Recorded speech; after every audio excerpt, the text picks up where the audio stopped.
Let's talk about Geno Smith and the Seattle Seahawks, one of the most frustrating teams in the NFL, because this team came out, they were 3-0. Then they will go on to lose their next 3 games. They will beat the Atlanta Falcons, and they just lost against the Buffalo Bills. They are very inconsistent. A lot of this is due to injuries as well, but there's also this. This is the same exact team from last season, playing style and all, just with brand new coaches, with a brand new offensive coordinator and a rookie head coach. They can't stop the run, and they cannot run the football effectively enough. Now, last season, they did do a better job running the football with Kenneth Walker III. And I want to start off with the offense. Geno Smith is leading the league in passing yards. That's a great stat in most cases. But when you look at Geno Smith, 8 passing touchdowns to 7 interceptions. And you may say, hey, Geno Smith is regressing. It's time to put in Sam Howell. Not quite. Geno Smith has been a very good quarterback, in my opinion, at points and times this season.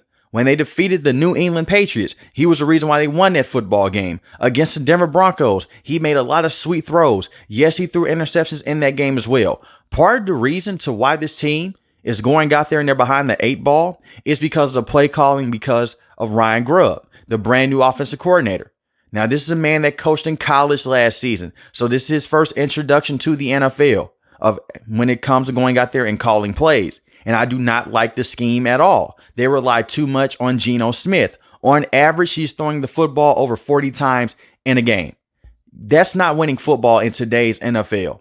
You have to run the football with Kenneth Walker III and Zach Charbonnet. And I understand the offensive line has been a huge problem. Besides Charles Cross, no one in this offensive line looks particularly good. But that was the same situation from last season. Abraham Lucas has yet to play a down this season. Let's go back to last season when both of those big tackles went down against the Los Angeles Rams early in the season. They did not look the same, and Geno Smith did not look the same. We know that Geno Smith can go out there and be a good quarterback on a week-to-week basis. I'm not saying that he's a true franchise starter for the next 5 to 10 years, because he is not. But with the weapons that they have, you expect more. They have Jackson Smith-Njigba, DK Metcalf, Tyler Lockett. You have Kenneth Walker III.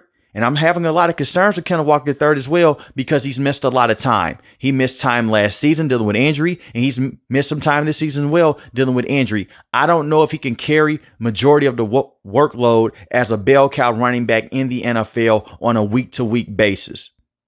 I think you mix him in with Zach Charbonnet, that's a winning recipe. But Ryan Grubb, he doesn't do that. They're throwing a football with Geno Smith majority of the time, behind one of the worst offensive lines in the NFL. Geno Smith is pressured on 50% of his dropbacks without the blitz. Last season, teams were blitzing Geno Smith, and he did not look good against the blitz on 3rd down. When it was beyond 3rd and 5, he did not look good because he was put into a tough situation. Once again, Charles Cross was out, Abraham Lucas was out. When he has a relatively healthy offensive line, he can put the football where he wants it to be, and he can go out there and he can win you some football games.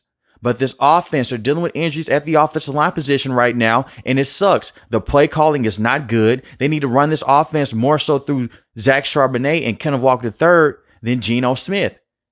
And I understand DK Metcalf missed last game against the Buffalo Bills. They're going to lose that game anyway because they can't stop the run. They're 28th in rushing defense, and they're 28th in rushing offense. And when I look at this defense has been a major problem for the past 4 to 5 years. They haven't been able to stop the run. That was the case last season. They went out there, they parted ways with Pete Carroll. You bring in Mike McDonald, who I think is going to be a very good head coach long term. He wasn't going to come in one season and fix this entire defense. That's unfair to ask him to do so. That's easier said than done. This defense has a lot of young players, and they do not have the same players that he has had in the past with the Baltimore Ravens. You look at that Ravens defense, and their defense is not the same without Coach McDonald. But you look at that Ravens defense, they have the ultimate chess piece and Kyle Hamilton, who can move all around the secondary, can play inside the slot, can play outside corner, can play single high safety, and box safety. They don't have that guy on this team. You have 2 very good athletic cornerbacks in Tariq Woolen and Devin Witherspoon, and Tariq Woolen has missed time this season as well. When I look at the linebackers, the man had Patrick Queen and Roquan Smith. You look at the linebacking play with this Seahawks team right now. Your best linebacker is Terrell Dotson. No disrespect to him, but he's not one of the best linebackers in the NFL. Very good linebacker, but he's not going to go out there and be a major game changer. They made a trade to bring in Ernest Jones the fourth. This is a man that used to play with the Los Angeles Rams. They traded him to the Tennessee Titans. He's yet to find his groove in the NFL. I look at the pass rushers. You have Boye Mafe, solid pass rusher. Derek Hall. This kid has high upside. He already has 5 sacks on the season. I think that he's going to go out there and get you over double-digit sacks this season. Uchenna Nwosu has been dealing with an injury majority of this season. Now, this is a man you may want to move off of sooner than later because he can't stay healthy over the last couple of years. You have Leonard Williams as well. You would think that he can go out there and just fully eat up double teams and stop the run. That has not been the case this season. You have Jaron Reed and Jonathan Hankins. And you have Byron Murphy II, who is a very good player coming out of Texas, but he's only a rookie. Right now, it's not working on paper. And it's not working on the field either. This is a defense they're trying to go out there and rebuild over the next couple of years. But your offense also needs help. The reason why this team is not in a good situation, they don't have good trench play on the defensive side, on the offensive side either. And that's a recipe for disaster in the NFL, no matter what era you're in. If we're talking about the 90s, 2000s, 2010s, whenever, if you don't have a good offensive line and a good defensive line, you're not going to go far in the NFL. I don't care who your quarterback is. I don't care who your cornerbacks are. They have talent, but they do not have talent at where it is most needed at in today's game. They can't go out there and they cannot compete with the San Francisco 49ers on a yearly basis.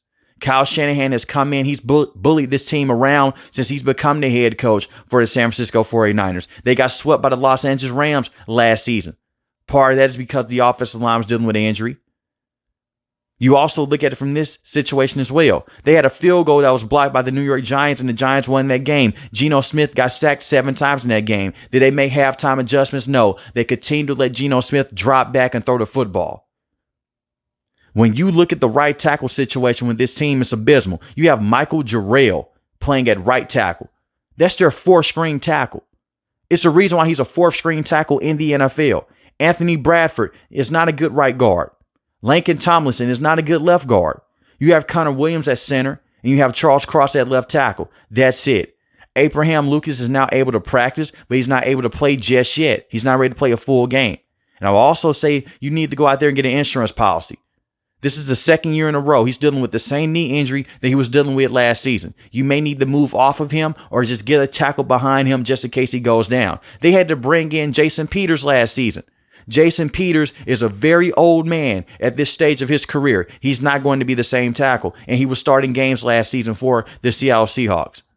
They can go out there and they can score big-time points if the opposing defense cannot get to Geno Smith. Look at what happened against the Atlanta Falcons. They went out there, they put a lot of pressure on Kirk Cousins. They walked away with some interceptions, and Geno Smith played a pretty clean game, and they won that game.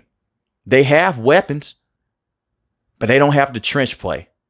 And Mike Macdonald is only a rookie head coach. Give him time. I miss seeing Pete Carroll with the Seattle Seahawks, but I can also say this as well. It was time for him to move off of Pete Carroll because he could not figure out the defense. He was stuck in his ways. He tried to basically go out there and recreate the Legion of Boom. It wasn't going to work out. That's a once-in-a-generational type of situation right there with the defense that they once had. And we're far removed from that. I think that the Seattle Seahawks can go out there and win 7 to 8 games this season, and that's it. Similar to what they did last season. It's the same situation. And right now, if you ask me, I do believe that Shane Waldron last season, even though he was a major question mark at that offensive coordinator spot, I think that he had more of a balanced offense with Geno Smith last season than what Ryan Grubb has right now. These are new coaches. Give them time. You also have Sam Howell, like I mentioned earlier in the video. He's sitting right behind Geno Smith. Maybe they want to see what he can do towards the end of this season. But we've seen Sam Howell with a bad offensive line with the Washington Commanders. He was a turnover machine. He can make some big-time throws here and there, sure. But I believe right now Geno Smith is still a better quarterback. And he will get at least a 2-year extension, 2 to 3-year extension with the Seahawks. But they need to go out there and they need to fix the trench work. Offensive line, defensive line. And unfortunately, you can't make no major trades at this point in time. No teams are going to go out there and move off of their starting tackles. And this team's not in that situation either to go out there and make a deep Super Bowl run, even if they did have those players in play. But let me know in the comment section below, how do you guys feel about the Seattle Seahawks moving forward? This team is 4-4. They can go out there, they can go on a major run, they can possibly win this division, but they have a gauntlet coming up. They have the Los Angeles Rams, then they have the Seattle Seahawks. They take on the San Francisco 49ers again, and then they take on the Arizona Cardinals. Those are 3 division games. If they win those games, they could go out there and they could be 7-4. But I doubt that they can win all 3 of those games back to back to back. If you're new to the channel, hit the subscribe button. If you like the video, hit the like button. Most importantly, I want each and every last one of you guys stay safe, stay positive. Thanks for the video, guys. God bless. Peace.